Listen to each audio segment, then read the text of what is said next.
Shalom, jemaat yang dikasihi Tuhan. Kembali bertemu dengan saya, Elvis Saragi. Kita akan membaca firman Tuhan untuk bisa kita renungkan sepanjang hari ini. Kita buka Alkitab kita dari 2 Tawarik, pasalnya yang ke-34, ayat 1 dan 2. Saya akan bacakan bagi kita semua perikopnya Raja Yosia, pembaharuan yang dilakukan Yosia.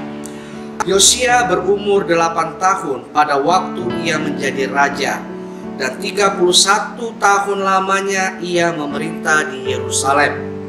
Ia melakukan apa yang benar di mata Tuhan dan hidup seperti Daud bapa leluhurnya, dan tidak menyimpang ke kanan atau ke kiri. Nah, Bapak Ibu jemaat Tuhan, kita akan belajar tentang Raja Yosia. Siapa sih Raja Yosia ini? Nah, Raja Yosia ini dia diangkat menjadi raja pada usia 8 tahun. Masih muda. Kalau sekarang kita katakan boleh kelas 2 SD. Ya. Nah, Yosia itu adalah anak nubuatan. Nanti Bapak Ibu bisa baca dari 1 Raja-Raja 13 ayat 2, dikatakan bahwasanya akan lahir seorang keturunan Daud yang akan menjadi raja di hadapan Tuhan. Dia akan menjauhkan penyembahan-penyembahan berhala.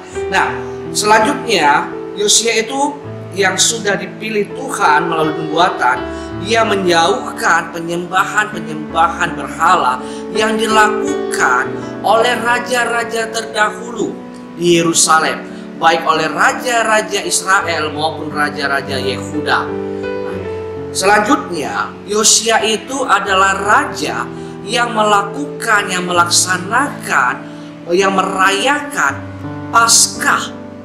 Ya, perayaan Paskah ini sejak Raja Daud meninggal dan keturunannya itu jauh dari Tuhan. Mereka melupakan Paskah.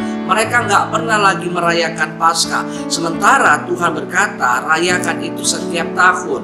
Nah, Bapak Ibu, kita lihat Yosia ini adalah raja yang muda dari usia 8 tahun, dan dikatakan firman Tuhan tadi hanya 31 tahun dia memerintah, berarti sangat muda. Dia mati usia 39 tahun. Nah, yang pelajaran kita hari ini kita dapatkan adalah Yosia yang muda ini, dikatakan firman Tuhan tadi ayat 2, ia melakukan apa yang benar di mata Tuhan dan hidup seperti Daud bapa leluhurnya, dan tidak menyimpang ke kanan ke kiri. Artinya Yosia ini hidup benar di hadapan Tuhan. Dari kecilnya, dari mudanya, dia sudah hidup benar dan mencari Allahnya, Allah yang disembah oleh Daud bapa leluhurnya, dan dia tidak menyimpang ke kanan ke kiri. Dia hidup benar, sehingga Tuhan memakai dia untuk melakukan pembaharuan bagi kerajaan Yehuda. Nah, Bapak Ibu yang saya maksudkan hari ini, kita sebagai orang tua, didiklah anak-anak kita di dalam Tuhan sejak dini. Ya, sejak dini. Saya lihat di Instagram salah satu teman yang saya follow, setiap malam anaknya itu membaca kitab Amsal. Dan saya selalu suka mendengarkannya. Walaupun mungkin cuma 1 ayat, tetapi dia membaca, dan setelah selesai membaca dia selalu tertawa atau tersenyum. Sepertinya dia sudah lega membaca kitab Amsal. Nah, orang tuanya mendidik anak ini sejak masa mudanya. Saya percaya ketika kita mendidik anak-anak kita di masa mudanya, dan dia nanti tidak akan menyimpang dari kebenaran firman Tuhan.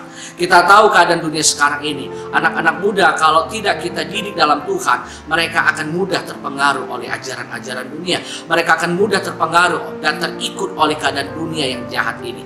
Nah, mari Bapak Ibu orang tua yang sudah dikaruniakan Tuhan keturunan-keturunan ilahi, didiklah anak-anak ini di dalam kebenaran firman Tuhan. Supaya apa? Supaya mereka hidup benar, dan mereka adalah generasi bangsa yang baik. Mereka adalah generasi gereja selanjutnya, dan mereka adalah alat di tangan Tuhan untuk menyebarkan berita Injil Kerajaan Surga.